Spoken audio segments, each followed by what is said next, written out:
La porte longtemps scellée pour le retour de Jésus vient de s'ouvrir, que se passe-t-il maintenant? Connue sous le nom de la porte dorée à Jérusalem, cette barrière historique a été verrouillée au XVIe siècle, accomplissant une prophétie d'Ézéchiel. Ce dernier avait prédit qu'elle ne s'ouvrirait que lorsque le prince, reconnu par les chrétiens comme étant Jésus, reviendrait. Cet événement étonnant pourrait-il être le signe d'une occurrence monumentale? Explorons ce que cela pourrait signifier pour la dernière chance de l'humanité d'être avec Jésus. La fermeture de la porte dorée est étroitement liée à une prophétie du prophète biblique Ézéchiel dans le chapitre 44, verset 13. Ézéchiel avait prédit que la porte resterait fermée jusqu'au retour d'un prince, que les chrétiens croient être Jésus. Cette porte n'est pas seulement une vieille structure, elle est un puissant symbole du chemin vers la vie éternelle à travers Jésus, démontrant un lien direct avec le salut tel qu'il est décrit dans la Bible. La porte orientale, également connue sous le nom de porte dorée, est un monument important à Jérusalem. Elle n'est pas seulement une barrière physique, elle est un symbole figé dans le temps qui façonne notre compréhension du passé et nos espoirs pour l'avenir. L'histoire de cette porte a une signification profonde pour les Juifs, les chrétiens et les musulmans.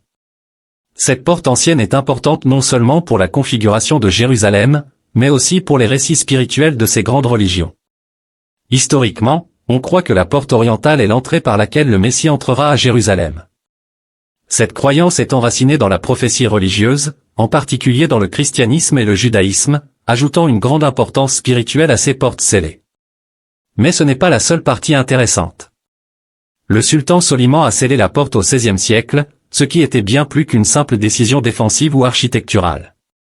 C'était un acte délibéré avec une signification religieuse. Beaucoup y ont vu l'accomplissement des prophéties bibliques, un signe que ces anciennes prédictions se réalisaient et que des événements importants étaient imminents. La porte fermée est un puissant rappel des liens entre foi et histoire. Les décisions humaines peuvent résonner à travers le temps, influençant les attentes spirituelles et futures de différentes communautés. Chaque couche de compréhension révèle davantage sur notre esprit humain, notre quête de sens, et la manière dont nos récits et croyances sont liés au monde physique qui nous entoure. Mais il y a encore plus dans cette histoire. La fermeture de la porte n'est pas seulement un événement historique, c'est un symbole puissant de la croyance chrétienne que Jésus est le seul pont entre les hommes et Dieu. Ce symbole devient encore plus significatif avec l'espoir du retour de Jésus. De nombreux croyants pensent que lorsque Jésus rouvrira cette porte scellée, ce sera un événement majeur, marquant son retour et l'accomplissement des promesses de Dieu. Cette croyance lie le passé à l'avenir et rassemble prophéties, événements historiques et croyances fondamentales, montrant un fil conducteur à travers les enseignements chrétiens. Le plan de Dieu pour sauver l'humanité est complet, et son royaume est désormais établi. Cela nous ramène à cette porte historique à Jérusalem, une ville importante pour de nombreuses religions et le site de nombreux événements clés, ce qui donne un sens particulier à son existence. Cette porte est importante pour bien plus que sa structure, elle symbolise la promesse durable de Dieu et les espoirs des croyants. Pour les chrétiens, cette porte est un symbole fort de tradition chérie et du retour attendu de Jésus. Ce n'est pas simplement une relique ancienne, c'est un symbole vivant qui continue d'inspirer et de faire réfléchir, tant les croyants que les érudits.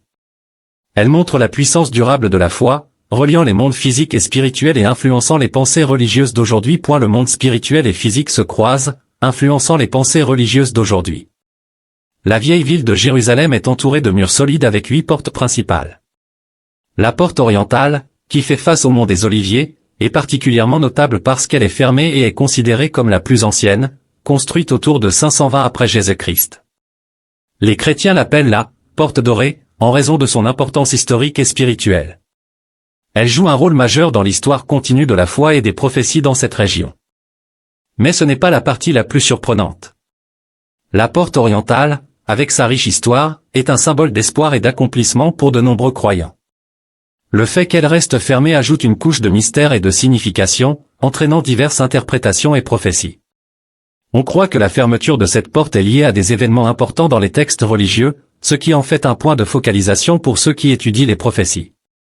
Sa position face au mont des Oliviers la lie également à des événements significatifs de la vie de Jésus, ce qui renforce encore plus son importance dans la tradition chrétienne. Mais il y a encore plus dans cette histoire. La présence de la porte à Jérusalem, une ville qui a connu d'innombrables conflits et changements, sert de rappel de la nature durable de la foi. Elle est un témoignage de l'esprit résili de la ville et de son rôle pivot dans la vie spirituelle de millions de personnes à travers le monde. Dans les récits hébraïques, le Sha'ar HaRachamim, aussi appelé Sha'ar HaRachamimi, est un lieu important.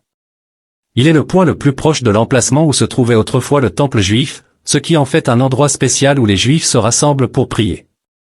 Cette porte a été fermée par le sultan ottoman Suleiman en 1541. La porte que nous voyons aujourd'hui présente une double entrée menant à 2 pièces voûtées, reflétant le style du XVIe siècle.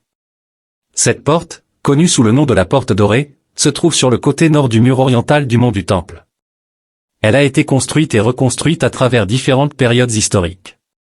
Elle a vu ses premières constructions sous le règne du roi Ézéchia, puis améliorée sous Zérubabel, la dynastie hasmonéenne, et surtout durant la période hérodienne. La porte actuelle est supposée avoir été construite sur une ancienne porte du même mur. Sous l'entrée scellée, on peut encore voir une arche de l'ancienne porte, témoignant de sa longue histoire. Le but caché de cette porte reflétait des rituels et croyances antiques. Les chemins de marbre, mais ce n'était pas la seule perspective. Le rabbin Élisère affirmait que le chemin n'était pas simplement une route, mais était fait de piliers en marbre et de planches de cèdre.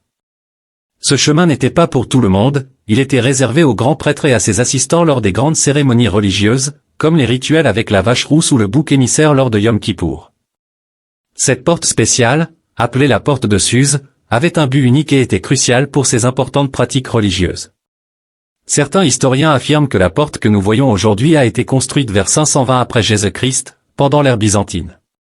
Ils croient qu'elle faisait partie des nombreux projets de construction de l'empereur Justinien Ier à Jérusalem. Cette porte a été construite sur les fondations d'une porte plus ancienne.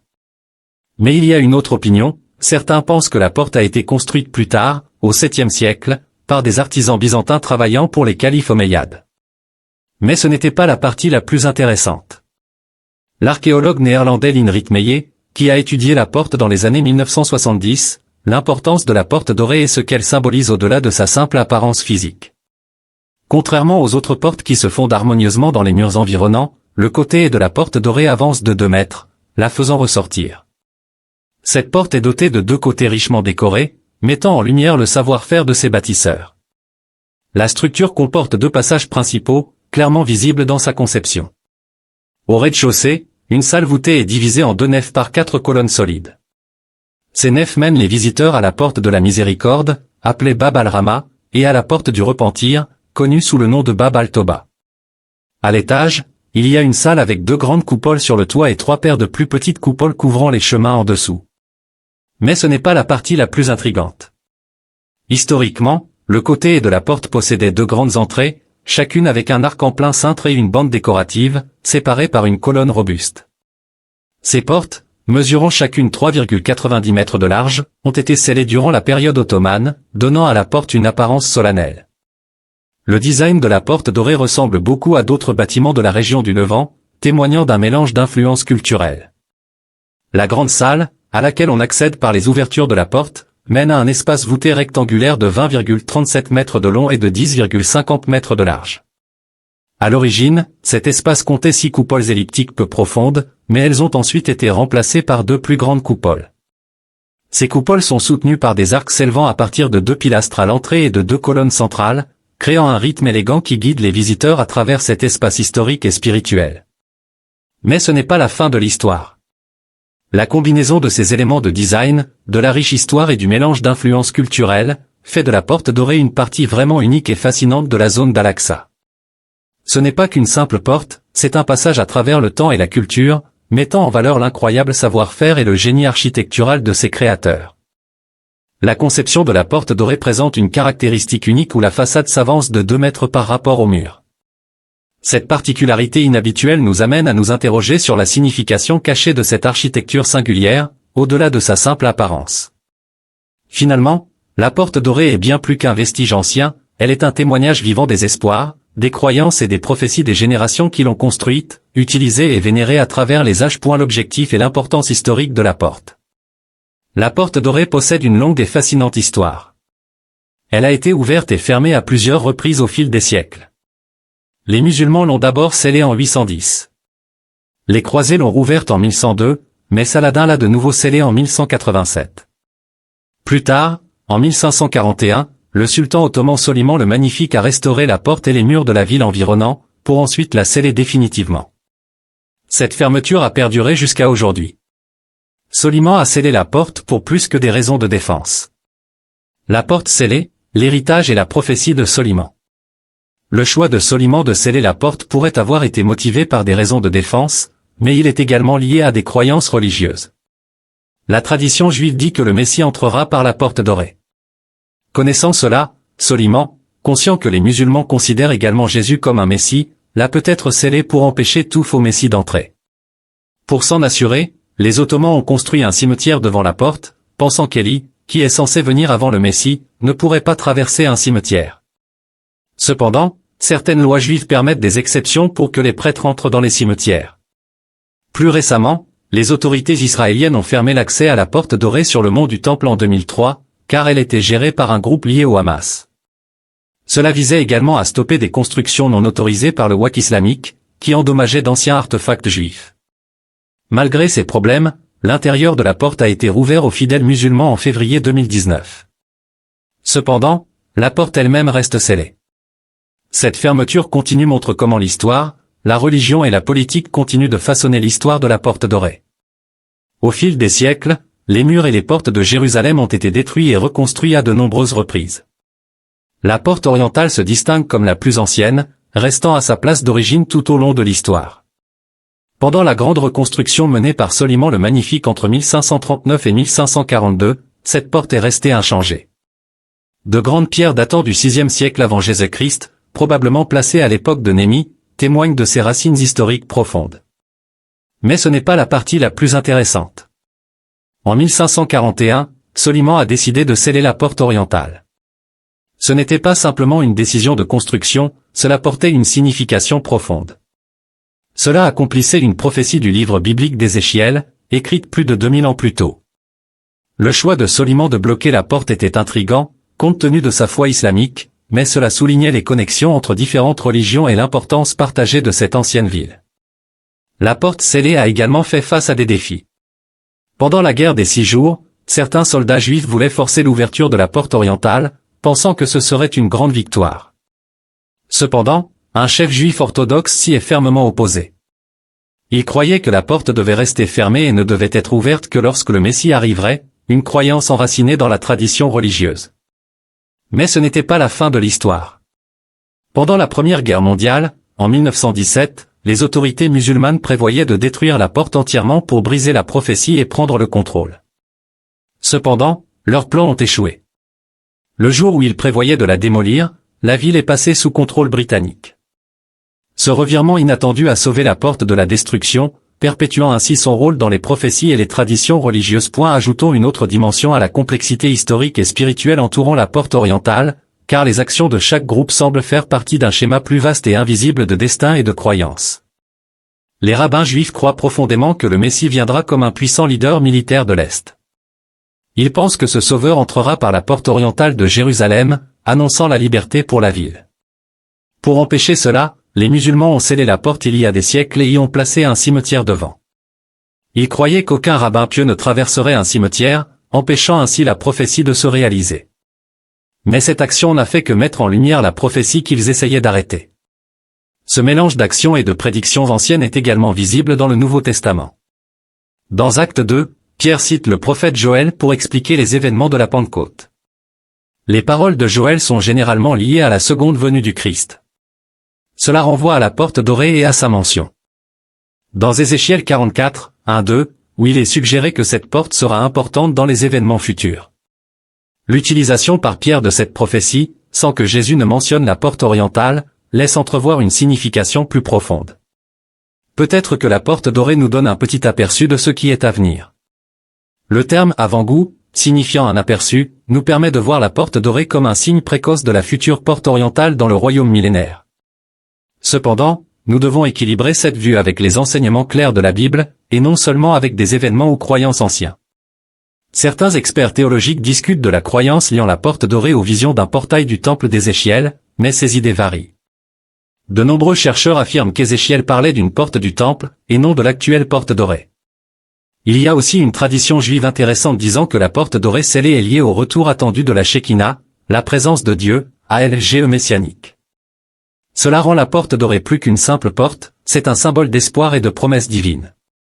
Elle évoque la porte orientale qui pourrait apparaître dans le futur temple millénaire, marquée par son emplacement particulier et sa longue fermeture. À travers toutes ces traditions, écritures et actions humaines, l'histoire de la porte orientale reste un élément clé des discussions sur le destin de Jérusalem et le déroulement des prophéties divines. Il y a près de 500 ans, le sultan Sulayman, un dirigeant musulman de premier plan, a pris une décision audacieuse en scellant la porte orientale de Jérusalem avec 16 pieds de ciment. Il ne s'agissait pas seulement de renforcer les défenses, cela avait aussi des significations religieuses importantes. Sulayman voulait probablement empêcher des événements pouvant correspondre aux prophéties chrétiennes concernant l'arrivée du Messie. La porte orientale, également connue sous le nom de porte dorée, est centrale dans les prophéties bibliques et intrigue ceux qui étudient les prédictions religieuses.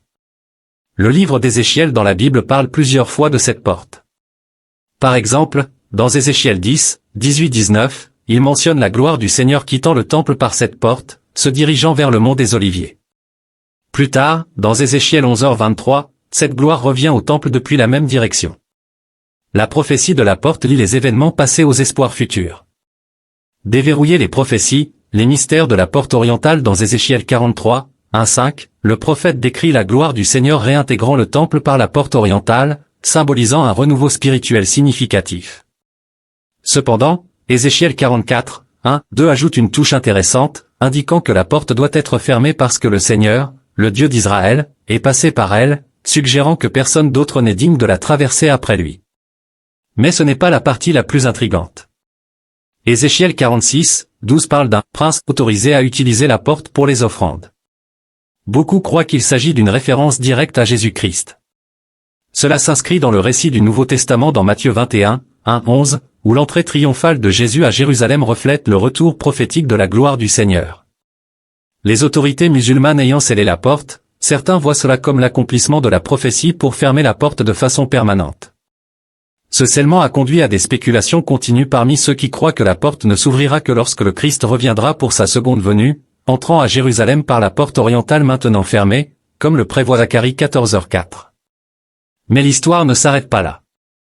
Cette interprétation suscite des débats et garde les gens en haleine quant à l'avenir, se concentrant sur le jour où la porte orientale pourrait s'ouvrir à nouveau. Cet événement aurait une signification religieuse profonde pour les croyants du monde entier. La porte dorée est très importante dans le contexte spirituel et historique de Beit al-Maqdi, surtout pendant la période où les musulmans régnaient sur la région. Des personnes comme Ubada ibn al-Sami ont vu des connexions profondes entre le mur oriental de ce lieu sacré et les croyances sur la fin des temps. Le célèbre érudit islamique Ibn Kathir a expliqué que ce mur n'est pas le même que celui mentionné dans le verset coranique, un mur sera mis entre eux, avec une porte, de la sourate 57, 13. Mais les premiers érudits islamiques l'ont souvent utilisé pour expliquer leur compréhension de ce texte. Cette explication pourrait avoir commencé la tradition d'enterrer les morts juste à l'extérieur du mur oriental de la mosquée Al-Aqsa. Le nom Al-Rama pour cette porte suggère qu'elle a des racines anciennes, remontant peut-être à sa construction initiale. Ce nom laisse entrevoir un lien symbolique plus profond avec le site, en particulier le rocher sacré associé au thème du dernier jour. Ainsi, Bab al-Rama peut être considéré non seulement comme une porte physique, mais aussi comme une entrée symbolique vers le paradis ou la miséricorde divine, ajoutant à son importance spirituelle au sein de la communauté. Cette porte, construite au début de la période de domination islamique, se distingue comme une structure clé dans la région. Du point de vue juif, la porte orientale est également très sacrée, considérée comme le lieu où la Shekinah ou la présence divine est apparue et réapparaîtra lorsque le Messie viendra, selon la prophétie d'Ézéchiel 44, 1-3. Cette croyance montre la sainteté durable de la porte et pourrait expliquer pourquoi, au Moyen-Orient en particulier pendant la période des croisades, les Juifs se rassemblaient ici pour prier pour la miséricorde à ce qu'ils considéraient comme une porte d'entrée vers le divin. La porte dorée, située au cœur de la ville près du mur occidental, est riche en importance religieuse, méritant son nom de Sha'er HaRachamim. Dans les écrits chrétiens hors de la Bible, cette porte historique est le cadre d'une rencontre importante entre les parents de Marie. C'est ici que l'idée de la conception immaculée commence. De nombreuses œuvres d'art montrent Joachim et Anne se rencontrant ici, illustrant des moments clés de la vie de Marie. Certains experts croient que cette porte est la même que la belle porte mentionnée dans le livre des Actes, chapitre 3. Mais cette idée est débattue. La confusion vient du mélange du mot latin aurea, qui signifie doré, avec le mot grec aura, signifiant belle. Mais ce n'était pas la seule confusion à propos de la porte. La porte dorée joue également un grand rôle dans l'histoire de la vie de Jésus.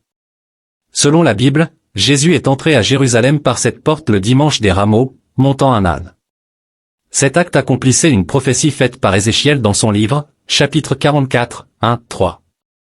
Les évangiles synoptiques soutiennent cette histoire, ajoutant à l'importance historique et spirituelle de la porte. À travers ces histoires, la porte se dresse comme un symbole des moments clés de la foi et des prophéties dans l'histoire religieuse de la ville. L'histoire commence lorsque Jésus descendit du mont des Oliviers et se rendit rapidement au mont du Temple. Cela est décrit dans Marc 11h1 et 11h11. Pendant ce temps, l'évangile de Jean nous dit que les pharisiens observaient cet événement important, peut-être depuis le mont du Temple également. Pour ceux qui croient à la prophétie du livre d'Ézéchiel 44, 1-3, la porte dorée a une signification spirituelle profonde.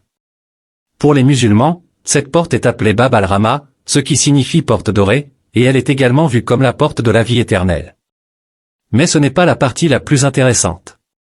Ce site n'est pas seulement un vieux bâtiment magnifique, c'est un lieu rempli d'une importance religieuse profonde. Les musulmans croient que c'est là qu'Allah tiendra le jugement final et où la résurrection aura lieu. Ce respect partagé pour la même porte par les chrétiens et les musulmans montre une connexion spéciale entre les deux religions, chacune la voyant avec sa propre importance spirituelle. Ce qui rend cela encore plus fascinant, c'est la manière dont les deux religions trouvent un terrain d'entente en ce lieu unique. Cette signification partagée ajoute une riche couche de sens et d'histoire, faisant de la porte dorée un symbole puissant pour les deux croyances. L'histoire de la porte dorée est riche en couches culturelles. Le rôle de la porte orientale, la porte dorée de Jérusalem, est un endroit important lorsqu'on parle de l'arrivée du Messie, tant dans le passé que dans le futur. Ce lieu est rempli d'histoire et a souvent été le centre de nombreux débats. Les coutumes et histoires juives non trouvées dans la Bible ont inspiré les artistes chrétiens médiévaux à représenter la vie de la Vierge Marie. Ces artistes ont illustré la rencontre entre les grands-parents de Jésus, Joachim et Anne, à la porte dorée. Cette rencontre symbolisait l'idéal de pureté dans le mariage pour les chrétiens. Mais ce n'était pas la partie la plus intéressante. La tradition du marié portant sa mariée au seuil pourrait avoir commencé avec le symbolisme de la porte dorée. Dans l'art médiéval, l'idée du point la conception immaculée de Marie était souvent représentée dans les peintures de la Vierge et de l'enfant avec Sainte Anne. Ces œuvres, connues en italien sous le nom de Metersa, montraient trois générations, la grand-mère, la mère et le fils, créant un lien visuel à travers les âges. Cette imagerie a eu un grand impact sur le pape Jean-Paul II, notamment dans son œuvre « La théologie du corps ». Ses écrits, rassemblés sous le titre « Croiser le seuil de l'espérance », visaient à approfondir la foi des catholiques romains en explorant ces thèmes. À travers son travail philosophique, le pape Jean-Paul II cherchait à aider les croyants à comprendre les significations profondes de ces rencontres et symboles sacrés, encourageant un engagement plus profond avec leur foi. Juste avant le début d'un nouveau millénaire, de nombreuses œuvres importantes ont commencé à aborder les problèmes du matérialisme et l'essor des attitudes laïques. Cette période était cruciale alors que la différence entre le monde physique et le monde spirituel devenait très claire. Un symbole fort de cela est la porte dorée, souvent vue comme représentant le corps mystique de l'Église, honorée comme l'épouse du Christ dans de nombreuses traditions. Les enseignements chrétiens sur les temps de la fin, appelés eschatologie, rappellent aux croyants la résurrection du Christ le dimanche de Pâques. Cela pointe également vers la direction d'où l'on attend le retour du Christ. Cette idée est profondément enracinée dans les traditions chrétiennes. Par exemple, de nombreuses églises sont construites pour faire face à l'Est. De plus, l'aménagement de nombreuses anciennes villes chrétiennes comprend des portes qui s'ouvrent vers l'Est, montrant cette croyance spirituelle et cette attente. Mais ce n'est pas tout. Ce choix architectural montre un profond respect pour les événements importants du matin de Pâques. Il reflète également un regard plein d'espoir vers le retour futur du Christ, mélangeant mémoire et anticipation, qui sont des aspects clés de la foi. Mais il y avait plus. L'accent mis sur l'orientation vers l'Est dans les bâtiments et les aménagements urbains n'était pas seulement une question de direction, c'était une manifestation physique d'une croyance spirituelle. C'était une façon de garder l'espoir et la mémoire vivants dans la vie quotidienne des croyants. De plus, le symbolisme s'étend au-delà de l'architecture. Cette orientation vers l'Est est un rappel constant de la promesse d'un retour futur, reliant la vie quotidienne aux attentes spirituelles profondes. Il ne s'agit pas seulement du passé ou du futur, mais de la manière dont ces croyances façonnent le présent, guidant les actions et les décisions. Mais ce n'est pas tout. Cette pratique sert de fil continu qui relie les croyants à travers le temps, fournissant un sentiment d'unité et de but partagé. C'est une réaffirmation quotidienne de la foi, comblant le fossé entre les événements historiques et les espoirs futurs, faisant du voyage spirituel une partie de la vie quotidienne. de nombreuses villes et objets religieux sont placés en des endroits importants. Ils servent deux objectifs principaux, protéger la ville des dangers et donner des bénédictions aux voyageurs. Par exemple, à Vilnius, en Lituanie, il y a l'Ostra Brama. Ce lieu abrite l'icône de Notre-Dame de la Porte de l'Aube, respectée à la fois par les catholiques romains et les orthodoxes. Ce mélange de protection et de spiritualité peut également être vu dans d'autres lieux historiques. La porte orientale de la vieille ville, également connue sous le nom de Porte Dorée, est importante dans les histoires chrétiennes.